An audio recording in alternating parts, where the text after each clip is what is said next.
आज हम बात करेंगे लैब 01 के बारे में, जो कि है इंट्रोडक्शन टू वेरिएबल्स के ऊपर। और जब भी हम वेरिएबल्स की बात करते हैं तो वेरिएबल्स के साथ दो काम एसोसिएट होते हैं। एक होता है उनकी डिक्लेरेशन और दूसरी होती है उनकी इनिशियलाइजेशन।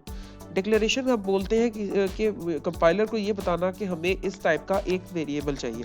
इस प्रोसेस को हम बोलते हैं वेरिएबल डिक्लेयर करवाना, यानी कि कंपाइलर को बताना कि मुझे इस डाटा टाइप की एक मेमोरी लोकेशन चाहिए जिसका नाम मैं ये रखना चाह रहा हूँ।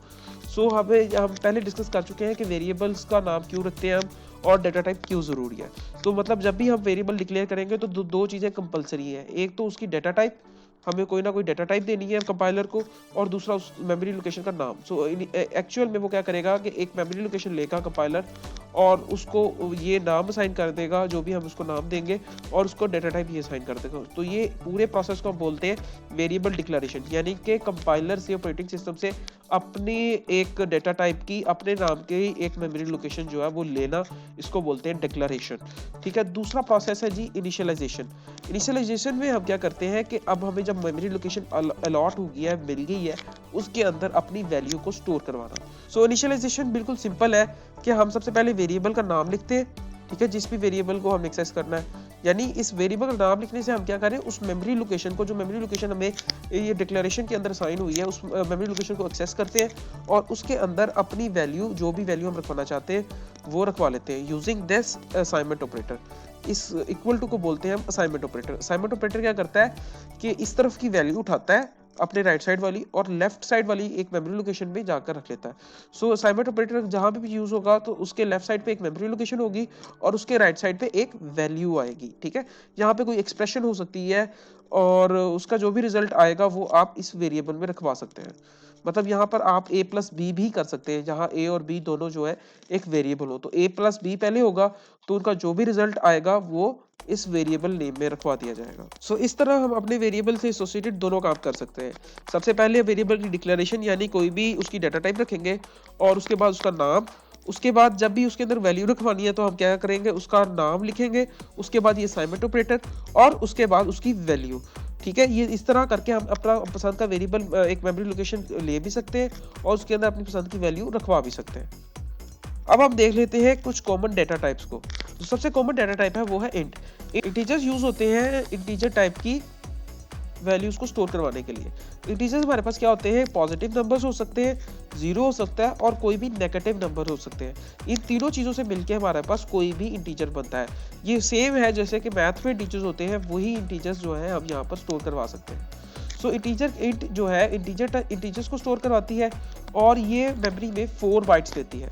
और इसको जो है डिक्लेयर करवाने का तरीका बिल्कुल सिंपल है। सबसे पहले इंट लिखेंगे, उसके बाद हम अपना वेरिएबल का नेम लिखेंगे, इस केस में मैंने वॉर लिखा है। उसके बाद आप इसको उसी साथ ही एक ही लाइन में इनिशियलाइज करवा सकते हैं, यानी डिक्लेरेशन और इनिशियलाइजेशन आप सेम लाइन में कर सकते हैं। सो उसके लिए आप सिंपल आके असाइनमेंट ऑपरेटर और उसकी वैल्यू, इस तरह आपका एक वॉर टाइप का वेरिएबल जो है वो डिक्लेयर भी हो जाएगा, और उसके अंदर 1 2 3 4 5 एज अ वैल्यू भी चले जाएगी, और ये क्या 4 बाइट लेता है। अगली जो कॉमन डाटा टाइप है वो फ्लोट। फ्लोट क्या करते हैं, डेसिमल नंबर्स को स्टोर करवाने के लिए यूज होते हैं। ये भी 4 बाइट ही लेते हैं, और इनको भी जो है डिक्लेयर करवाने का तरीका बिल्कुल सिंपल है कि आप सबसे पहले फ्लोट लिखेंगे, उसके बाद वेरिएबल नेम यानी कि वॉर, उसके बाद असाइन करने के लिए असाइनमेंट ऑपरेटर, और साथ इसकी कोई भी वैल्यू। क्योंकि ये डेसिमल नंबर्स लेता है तो आप इसको पॉइंट्स पे वैल्यू देंगे। अगर कोई पॉइंट्स नहीं भी है, जिस तरह आप यहाँ पर 1 लिख देते हैं, तो 0.00 जो है वो खुद से ज्यूम कर लेगा कि इसके साथ है, यानी कि फ्लोट हमेशा जो भी वैल्यू लेगा वो पॉइंट्स पे ही लेगा। अगर आपने यहाँ पे 1 लिख दिया है तो स्टोर कैसे करेगा 1.00, यानी वो समझेगा कि जो वैल्यू जा रही है वो 1.00 सेव होगी। सो फ्लोट डाटा टाइप के अंदर जो भी वैल्यू जाएगी वो पॉइंट्स पे जाएगी। अगर उसके साथ पॉइंट्स नहीं लगे तो वो खुद से 2 पॉइंट्स लगा लेगा। और इंटीजर डाटा टाइप में जो भी वैल्यू जाएगी वो बगैर पॉइंट्स के जाएगी, पॉजिटिव, नेगेटिव या 0। ठीक है। उसके बाद जो कॉमन अगली डाटा टाइप है वो है चार। चार कोई भी कैरेक्टर को स्टोर करने के लिए यूज होता है, यानी कि ABCD, कोई डॉट, फुल स्टॉप, सेमीकोलन, कोई भी कैरेक्टर, स्पेशल कैरेक्टर या अल्फाबेट या न्यूमेरिक, जिस तरह 1 2 3 4 एज अ कैरेक्टर स्टोर करने के लिए यूज होता है।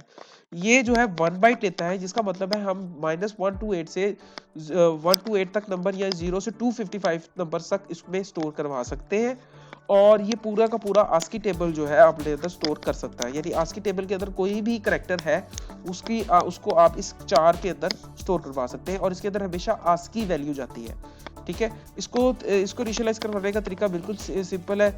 सबसे पहले डेटा टाइप, उसके बाद वेरिएबल नेम, 4 वेरिएबल नेम इस तरह ये डिक्लेयर हो जाएगा। उसके बाद इसकी जो वैल्यू देनी है उसके लिए आपको यहाँ पर एक ही करैक्टर देना है, क्योंकि ये हमेशा एक करैक्टर ही लेता है और इसको हमेशा जो है सिंगल कोट्स में देना है आपने। आप इसको जो है खाली ए नहीं लिख सकते, क्योंकि फिर वो वेरिएबल नेम हो जाएगा। आपने जब भी करैक्टर की वैल्यू देनी है तो आपने उसको हमेशा सिंगल कोट्स में देनी है और उसके बाद एक ही करैक्टर देना है सिंगल कोट्स के अंदर, एक से ज्यादा करैक्टर्स नहीं देने। आप हमेशा जब भी इसकी वैल्यू स्टोर करवाएंगे एक करैक्टर देंगे सिंगल कोट्स के अंदर। उसके बाद है जी हमारे पास अगली डेटा है बूलियन। बूलियन जो है ट्रू या फॉल्स स्टोर करवाने के लिए यूज होती है। ये भी 1 बाइट लेती है और इसको डिक्लेयर करवाने का तरीका सिंपल है कि बूल का कीवर्ड इसके लिए यूज होता है बूल वॉर, इस तरह वो डिक्लेयर हो जाएगी। और क्योंकि ये ट्रू या फॉल्स स्टोर करवाती है तो इसके अंदर पूरी वैल्यू आती है इस तरह TRUE। अगर आपने ट्रू स्टोर करना है तो ट्रू लिखेंगे, अगर फॉल्स स्टोर करना है तो आप ऐसे पूरा का पूरा फॉल्स स्टोर करवा सकते हैं। तो ये थी हमारी कॉमन डेटा टाइप्स। अब हम चलते हैं अपनी लैब की तरफ। तो हमारा जो सबसे पहला टास्क है उसके अंदर हमें क्या कह रहा है कि हमें write a program that has following character variables. तो हमें अपने जो है इस तरह के 3 करैक्टर वेरिएबल चाहिए, फर्स्ट, मिडिल और लास्ट। ठीक है, इसका मतलब ये है कि हमें 3 वेरिएबल्स जो है वो डिक्लेयर करवाने हैं, फर्स्ट, मिडिल और लास्ट। सो वेरिएबल डिक्लेयर कराने का तरीका हमने देखा सिंपल है बिल्कुल। सबसे पहले 4 लिखेंगे, उसके बाद वेरिएबल नेम। सो इस तरह जिस तरह 4 फर्स्ट से हम कोई भी वेरिएबल जो है वो डिक्लेयर करवा सकते हैं। उसके बाद वो क्या कह रहा है, स्टोर योर इनिशियल्स। इनिशियल्स का मतलब है अपने नाम का, अपने फर्स्ट नेम का first letter, and then display them on screen.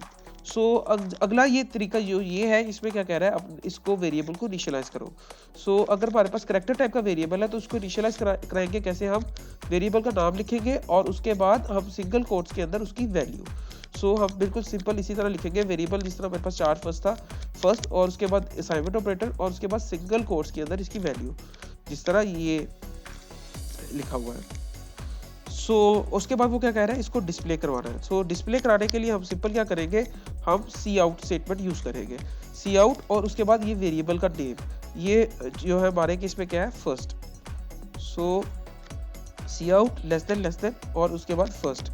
सो इस तरह हमारा जो भी वेरिएबल होगा, जो भी इस फर्स्ट के अंदर वैल्यू पूरी होगी, जो कि इस केस में ए है, वो जो है स्क्रीन के ऊपर डिस्प्ले हो जाएगी। अगर हमारे पास हम ये चाहते हैं कि इससे पहले ये प्रिंट करे first name as it is.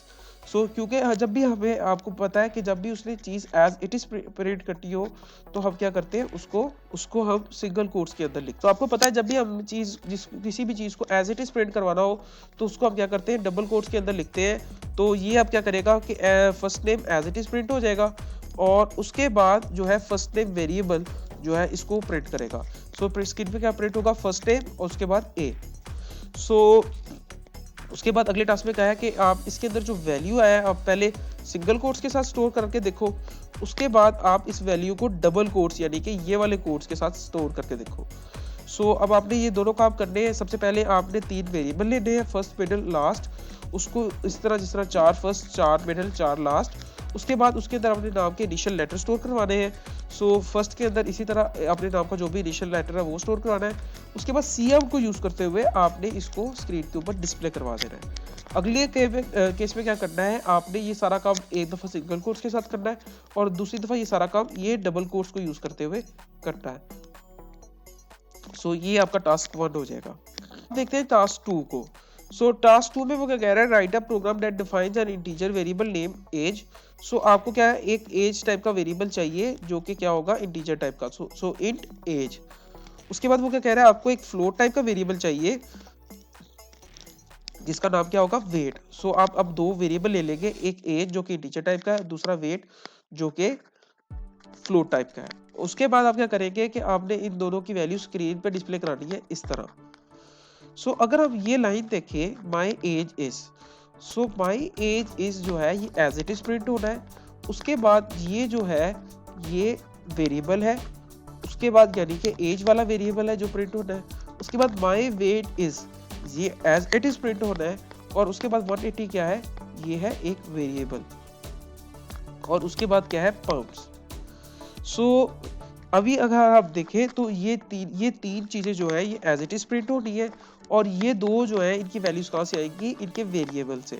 सो जो भी चीज़ मैंने आपको बताया एज इट इज़ प्रिंट हो रही होती है, हम उसको क्या करते हैं, सिंगल कोट्स के अंदर लिखते हैं। सो इसको प्रिंट कराने के लिए मैं क्या करूँगा कि सबसे पहले सी आउट लिखूंगा, उसके बाद लेस देन, और आप ये देखो कि अब माई एज इज जो है ये एज इट इज प्रिंट होनी है, तो मैं इसको क्या करूँगा, डबल कोट्स में लिखूंगा, इसमें लिखूंगा माई एज इज, और उसके बाद फिर लेस देन, क्योंकि इसके बाद प्रिंट होना है एज वेरिएबल, जो कि इंटीजर टाइप का मैंने लिया हुआ है एक एज वेरिएबल, तो मैं इधर लिखूंगा एज, उसके बाद फिर लेस देन, और उसके बाद ये एज इट इज प्रिंट होना है एंड, तो ये भी डबल कोट्स में लिखूंगा एंड माई वेट इज, बाद फिर इसी तरह अपना लेस देन के बाद वेरिएबल का नेम, और उसके बाद फिर पाउंड्स, यानी कि ये वेट मेरा वेरिएबल जो कि फ्लोट टाइप का था, और उसके बाद पाउंड जो है वो मेरा क्या होना है, एज इट इज प्रिंट होना है। सो इस तरह मैं अपना कोई भी वेरिएबल जो है वो प्रिंट करवा सकता हूँ, यानी सी आउट लेस देन, और उसके बाद जो भी चीज़ मैं एज इट इज प्रिंट करवाना चाह रहा हूँ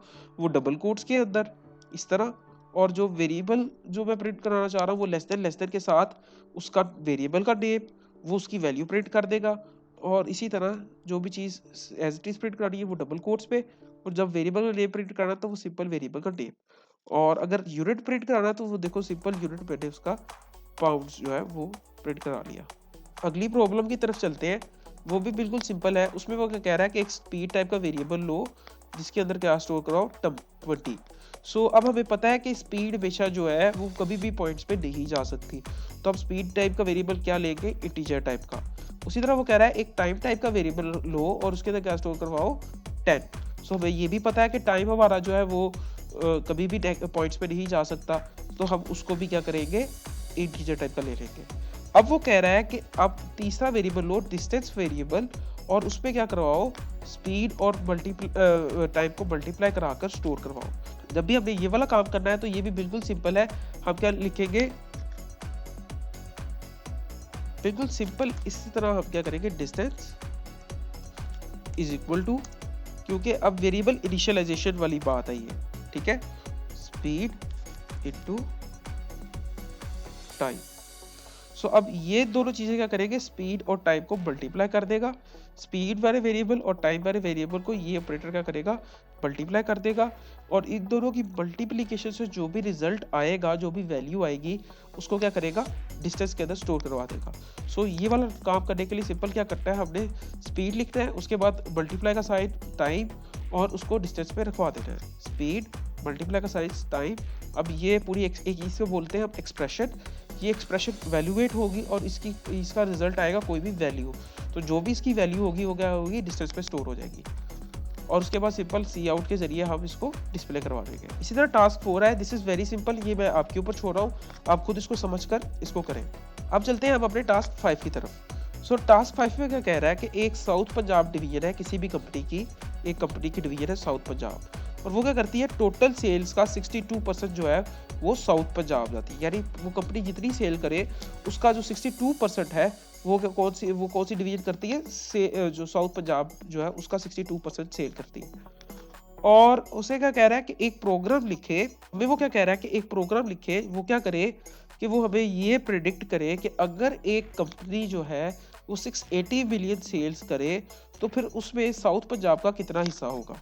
सो हमें अब ये पता है कि 680 मिलियन का 62% होगा, क्योंकि उसने कहा कि यही percentage based on this percentage use करें। सो हमने इस प्रॉब्लम में क्या करना है, 680 मिलियन का 62% निकालना है, और ये जो भी निकलेगा ये हमारे पास क्या होगा, साउथ पंजाब वो सेल्स जनरेट करेगा उतनी, ठीक है।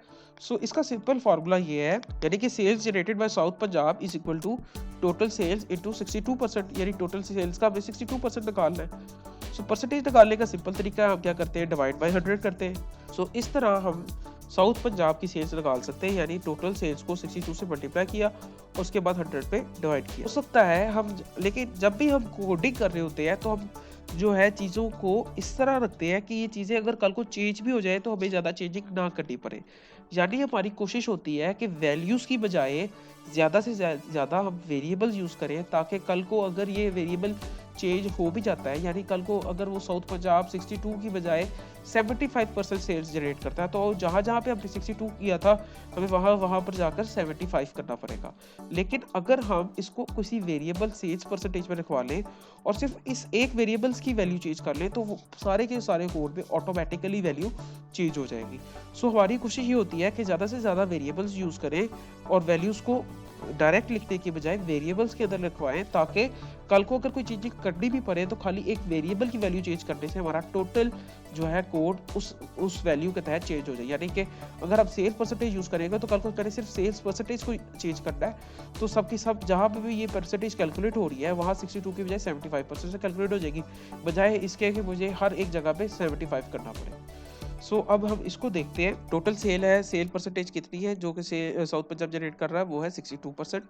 और टोटल सेल कितनी है हमारे पास 680। और अगर मैंने साउथ पंजाब की सेल निकालनी है तो मैंने क्या करना है, सिंपल टोटल सेल को मल्टीप्लाई कर देना है 62% के साथ। मैंने ये जो ब्रैकेट्स होती है ये क्या क्या करती है, ये सबसे पहले एग्जीक्यूट होती है, यानी जब भी इस पूरे को क्या बोलते हैं, हम एक्सप्रेशन बोलते हैं। जब भी इस एक्सप्रेशन ने एग्जीक्यूट होना है, कंपाइलर ने क्या करना है, सबसे पहले इस ब्रैकेट के अंदर वाली चीज़ को एग्जीक्यूट करना है। ठीक है, इस ब्रैकेट को सबसे पहले एग्जीक्यूट करेगा कंपाइलर, और उसके बाद क्या करेगा, ये बाहर वाली ब्रैकेट को ये एग्जीक्यूट करेगा। सिंपल मैंने क्या किया, total sales into sales percentage by 100। कल को अगर ये सेल परसेंटेज चेंज भी हो जाती है तो मैंने सिंपल यहाँ से जाकर इसको 75 कर दूंगा। तो जहाँ जहाँ पर भी सेल परसेंटेज ये वाली मैं यूज़ कर रहा हूँ, इसके अलावा भी कहीं पे अगर मैं यूज़ कर रहा हूँ तो वो ऑटोमेटिकली 75% के हिसाब से मेरा कोड जो है वो एडजस्टेबल हो जाएगा। इसलिए हम ज़्यादा से ज़्यादा कोशिश करते हैं कि हम वेरिएबल्स को यूज़ करें बजाय वैल्यू डायरेक्ट। अच्छा, एक क्वेश्चन जो है वो बार बार आ रहा है कि आप अगर यहाँ पर यूनिट स्टोर करवाना चाह रहे हैं, यानी 680 बिलियन स्टोर करवाना चाह रहे हैं, हमारे जो भी इंटीजर हैं, फ्लोट हैं, वो सिंपल वैल्यूज रखवाते हैं, मैथमेटिकल वैल्यूज, यानी कि यहाँ पर आप कोई भी बिलियन नहीं लिख सकते। अगर यहाँ पर बिलियन लिखेंगे तो ये स्ट्रिंग बन जाएगी, ये एक करैक्टर टाइप की कोई चीज़ बन जाएगी, ये नंबर नहीं रहेगा, और उसके ऊपर फिर मैं ये मल्टीप्लाई डिवीजन की ऑपरेशंस परफॉर्म नहीं करवा सकता। और दूसरी बात ये कि जो यूनिट होता है वो सिर्फ और सिर्फ ह्यूमंस के लिए होता है, वो कंप्यूटर के लिए यूनिट नहीं होता, उसके लिए सिंपल एक नंबर होता है। अगर मैंने ये अंदाज़ा लगाना है कि मेरा ये कौन सा यूनिट है, तो जिस तरह ये मुझे पता है कि मैंने वेरिएबल के नेम के साथ परसेंटेज लगा दिया, अब मुझे पता है कि ये क्या है, 62% है, ये 62 कोई और नंबर नहीं है। और अगर मैं टोटल सेल इन बिलियन लगा दूँ वेरिएबल नेम के साथ, अब मुझे पता है जब भी मैं ये वेरिएबल यूज़ करूँगा तो मुझे पता है कि ये इसके अंदर जो भी वैल्यू है वो बिलियंस के अंदर पड़ी हुई है। और जब भी मैं इस वैल्यू को डिस्प्ले करवाना चाहूँगा, मैं क्या करूँगा, सिंपल अपनी ये जिस तरह इस टोटल साउथ पंजाब सेल्स लिखी और उसके साथ सिंपल सी आउट में बिलियन लगा दूंगा। इससे क्या होगा, जब भी यूज़र होगा उसको भी पता लग जाएगा कि ये जो वैल्यू दे रहा है मुझे बिलियंस में दे रहा है। इस तरह हम अपना जो भी यूनिट वाला काम है इस तरह हम हैंडल कर लेते हैं, यानी कि जब भी उसको डिस्प्ले करवाना है तो उसके साथ उसका यूनिट डिस्प्ले करा दो और साथ साथ उसके वेरिएबल नेम के अंदर उसका यूनिट रखवा दो, ताकि आपको भी पता रहे और जो यूज़र इसको यूज़ कर रहा है उसको भी पता हो। तो सिंपल इस तरह से हम अपना कोई भी ये टास्क 5 जो है हमारा ये हो जाएगा। अब अगले टास्क की तरफ चलते हैं जो कि है रेस्टोरेंट बिल। उसमें क्या कह रहा है कि write a program that computes tax and tip. एक प्रोग्राम लिखो जो क्या कैलकुलेट करे, टैक्स कैलकुलेट करे और टिप कैलकुलेट करे। अच्छा, अब वो टैक्स कैसे कैलकुलेट करता है, वो कह रहा है टैक्स क्या होगा, 6.75% होगा टोटल मील कॉस्ट का। जो भी मील कॉस्ट होगी उसका मैं क्या करना है, 6.75% लगाना है। और टिप कैसे कैलकुलेट होगी कि 15% होगा total after adding the tax. जो भी टोटल मील कॉस्ट होगी उसके अंदर मैं टैक्स ऐड करूंगा, इसका मैं 15% निकालूंगा तो मेरी क्या निकल आएगी, टिप। मैंने इस पिछले एग्जाम्पल की तरह इधर भी डायरेक्ट वेरिएबल्स नेम यूज़ किए हैं, ताकि कल को अगर ये टिप परसेंटेज चेंज भी हो जाए या टैक्स परसेंटेज चेंज भी हो जाए तो मुझे अपने कोड के अंदर कम से कम चेंजेस करनी पड़े। मैं सिर्फ टैक्स परसेंट का वेरिएबल चेंज कर दूंगा, पर तो जहाँ जहाँ भी टैक्स कैलकुलेट हो रहा है वो ऑटोमेटिकली चेंज हो जाएगा।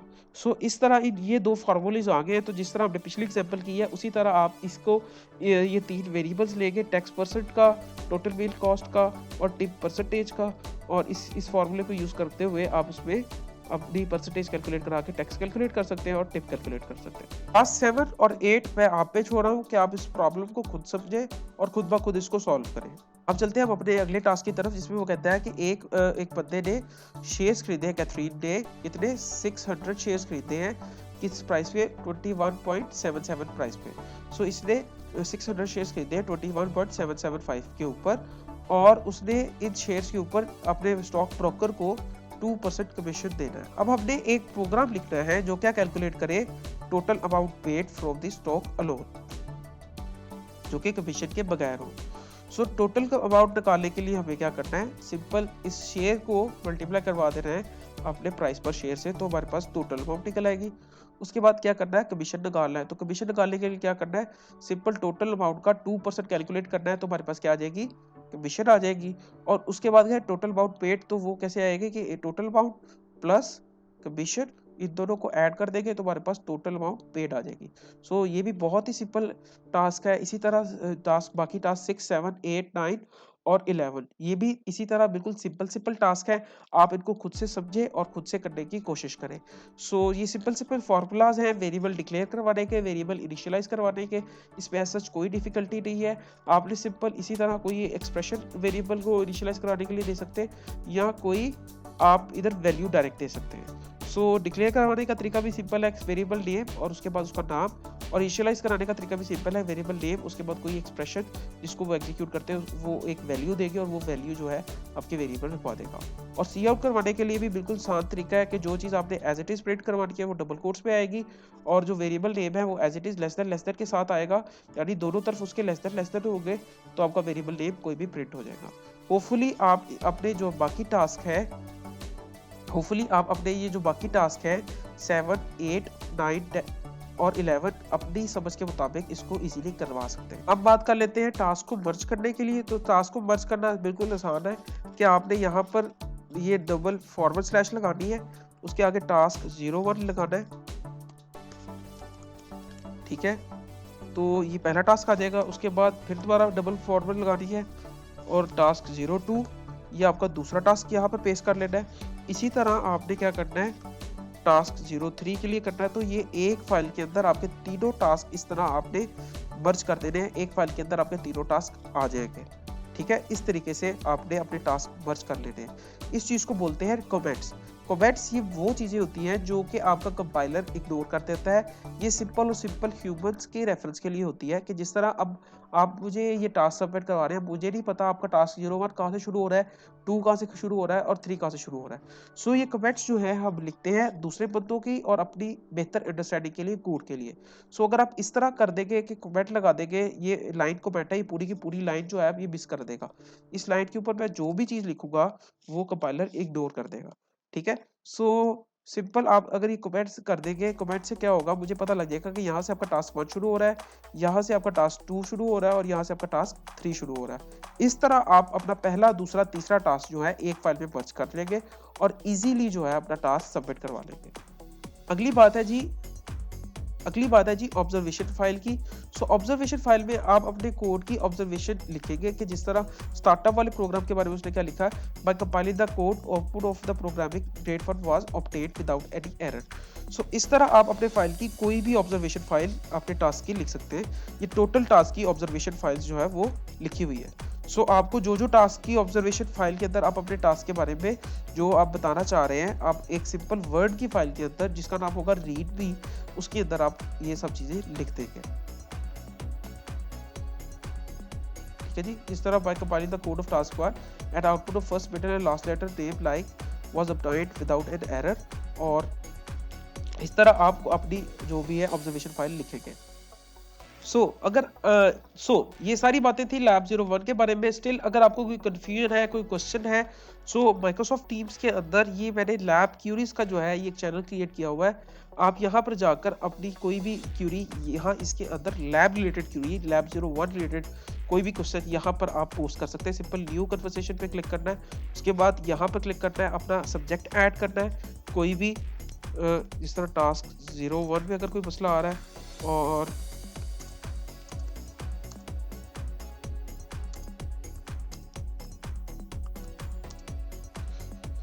और अगर आपके पास आपका कोई एरर आ रहा है तो सिंपल इसके ऊपर क्लिक करके आपने यहाँ से अपनी जो है अपलोड फ्रॉम कंप्यूटर से अपनी एरर की तस्वीर जो है वो कमेंट कर लेनी है, ताकि मुझे आपके एरर का अंदाज़ा हो सके और मैं बता सकूं कि आपका एरर किस वजह से आ रहा है। क्वेश्चंस और ट्राई योर बेस्ट कि आप इन सारे टास्क को अपनी मदद, किसी की मदद के बगैर खुद से ट्राई करें। इसमें शुरू में आपको थोड़ा मसला होगा, लेकिन जब आप खुद से ट्राई करेंगे और ये नियत कर लेंगे कि आपने खुद ही ये सारे टास्क करने हैं, आपने सिर्फ 2 बातें याद रखनी है कि वेरिएबल डिक्लेयर ऐसे होता है और वेरिएबल इनिशियल ऐसे होता है, और यहाँ पे वैल्यू की बजाय आप कोई एक्सप्रेशन भी दे सकते हैं। सिर्फ ये 2 बातों को याद रखते हुए आप ये पूरी लैब कर सकते हैं। फिर भी कोई क्वेश्चन है तो feel free to ask them. अल्लाह हाफ़िज़।